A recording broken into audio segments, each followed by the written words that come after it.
Hi, everyone, and welcome to a new episode of Days Podcast along with a new video. I want to thank you guys so much for liking, subscribing, viewing, watching, and listening. I truly appreciate it. I wanted to make sure you guys know that I will be making story time episodes and videos alike as far as for Patreon and Spotify exclusively. I will be making sure that there is more free content as well as we have been doing and will continue to do. So, we have been talking about a lot of R&B female artists. So today I wanted to step away from the females a bit. Let's talk about the men, as far as artists alike too. Um, so we are going to talk about Chris Brown's debut album, Chris Brown. So let's get into it. So Chris Brown is the debut album by Chris Brown, released on November 29th, 2005 through Jive Records. The production on the album was handled by multiple producers, including Scott Storch, Cool and Dre, Oak Felder, Brian Michael Cox, and The Underdogs, among others. The album also features guest appearances by Joel Santana, Lil Wayne, Bow Wow, and Jermaine Dupri. Chris Brown was supported by 5 singles: Run It, Yo, Excuse Me Miss, Give Me That Remix, Say Goodbye, and Poppin'. The album was a commercial success and debuted at number 2 on the US Billboard 200 chart, selling 154,000 copies in its first week. It has been certified triple platinum by the Recording Academy at the 49th Grammy Awards. The album earned Chris Brown his first 2 Grammy Award nominations for Best New Artist and Best Contemporary R&B Album. So, this was a big deal. There were young girls and women alike loving this, at the time, young guy. And, young man, I should say. But it was something because he was and still is talented. And he wanted people to know that I can sing, I can dance. And of course, in the future, as he was emerging, to also be an actor. So it became something more than what people were expecting when it came to his first album, because there was a lot of R&B male artists that were coming out in the peak of this time as well, or emerging from not being around in a while, because there were R&B artists that were there, thereafter, that came before, so. But at age 13, Brown was discovered in Virginia by Hit Mission Records, a local production team that visited the gas station where his father worked while searching for new talent. Hit Mission helped to arrange a demo package under the name of C Sizzle and approached contacts in New York. Tina Davis, senior A&R executive at Def Jam Records, heard the demo package that Brown's local team had sent to Def Jam, and among the artists contained in the CD, she was impressed by Brown with his track Whose Girl Is That? Davis later had Brown auditioning in her New York office, and she immediately took him to meet the former president of the Island Def Jam Music Group, Antonio L.A. Reid, who offered to sign him that day. But Brown refused his proposal because Reid wouldn't talk to his mother. Brown then started to sojourn in Harlem, New York, to seek a record deal. The negotiations with Def Jam continued for 2 months and ended when Davis lost her job due to a corporate merger. Brown asked her to be his manager, and once Davis accepted, she promoted the singer to other labels such as Jive Records, J Records, and Warner Brothers Records. I knew that Chris had real talent, says Davis. I just knew I wanted to be a part of it. Okay.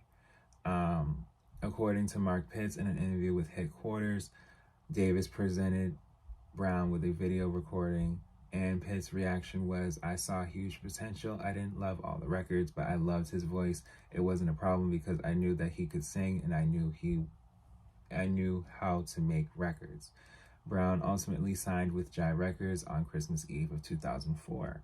Brown stated, I picked Jive because they had the best success with younger artists in the pop market. I knew I was going to capture my African American audience, but Jive had a lot of strength in the pop era as well as longevity in careers.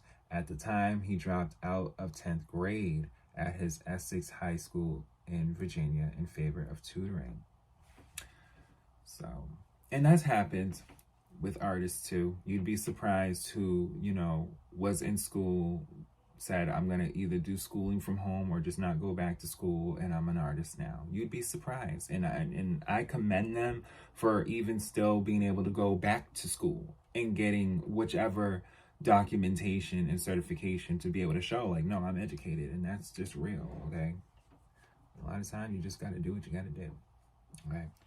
Brown developed the concept for the album along with Mark Pitts and Tina Davis and began recording it in Miami, Florida. The singer worked with several producers and songwriters, Scott Storch, Cool and Dre, Sean Garrett, and Jazzy Faye among them, commenting that they really believed in him. In 2023, Brown described working on his first album as a learning experience.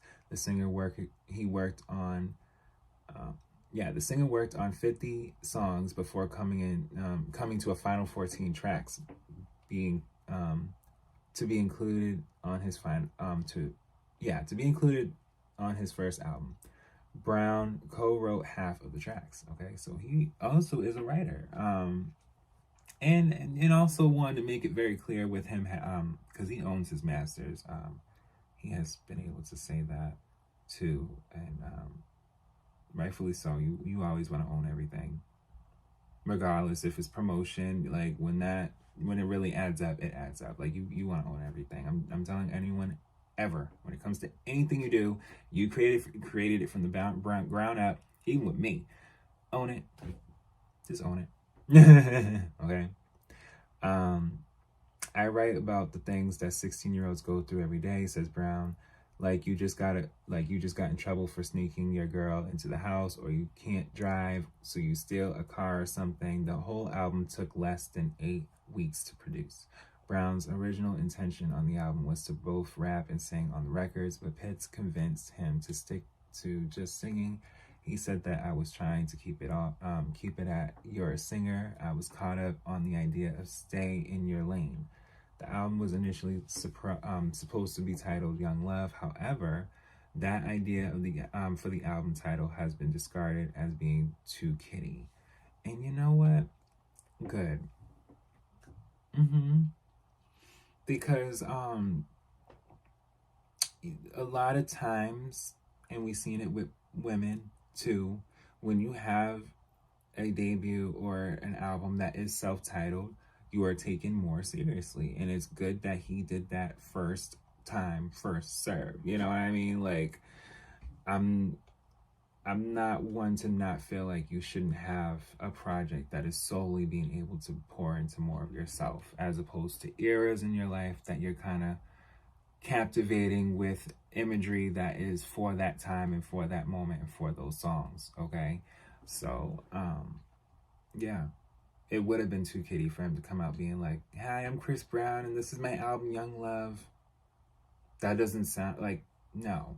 Hi, I'm Chris Brown and this is my new album, my first album, Chris Brown. Like, that sounds right? So I think that's where it should have been, and glad it went to being.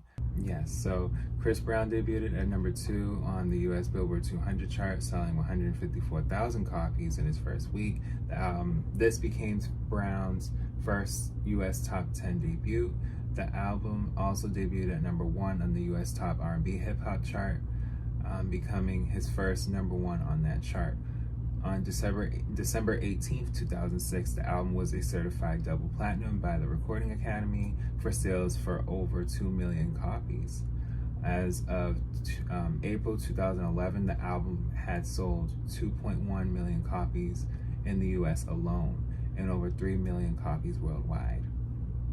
So he did really well within a few weeks, and to this day he's doing well as far as musically, and I pray for all artists to be able to find peace in their lives, because they be dealing with a lot of stuff outside of music. It'd be a lot. But track 1 is Intro, track 2 is Run It, featuring Joel Santana. Track 3 is Yo Excuse Me Miss. Track 4 is Young Love. So track 5 is Give Me That. So by the time you get to track 5, you're kind of just, you're really swayed. You're really like, oh my God, like he really is singing. He's up tempo, and there's not really skips on this album. For most people, I didn't really have to skip like that. Track 6 is Your Man Ain't Me. Track 7 is Winner. Track 8, Ain't No Way You Won't Love Me. I love that song. Track 9, What's My Name, featuring Noah. Track 10, Is This Love. Track 11, Poppin'. Now, Poppin' is underrated. A lot of people love that song. I actually love that song. Track 12 is Just Fine. Track 13, Say Goodbye. Track 14, Run It remix featuring Bow Wow and Jermaine Dupri. Track 15 is Thank You, and track 16 is Give Me That remix featuring Lil Wayne. Yes, so the 2006 reissue of the album includes 2 bonus tracks, So Glad and Seen the Light featuring Rico Love. But like I said, it did well, and overseas, people were peeking across the country to be like, oh, well, this is cool, and the music videos that he had for the singles themselves helped, because we were in such a peak of a time where people really were starting to want to see the artist more rather than just listen. Because in the 90s, you really just had to listen, try and get your ticket to see them live. We didn't have YouTube. We barely even had the broadcast of people performing live if they showed it back to back on YouTube nowadays. It's just nowadays, seeing a visual like a music video or artists doing things, whether it's posted online or something to keep people interested, that is really a thing now. And this was the peak of when that started, where artists were understanding I need to make video albums, video bonuses, if you will, with DVDs, and there was a lot of them. Artists were actually releasing compilations of music videos as a DVD set of just, this is where I've been, all of them, they all were, but they were limited. Because YouTube was emerging, it was limited. So they were just like, no, we might as well put it on this site and see how, But I thank you guys so much for listening and watching. And yes, we will talk about Exclusive and his albums they're on, because he has more than 10 now. And this is almost 20 years old. So, thank you, and I'll be back with more.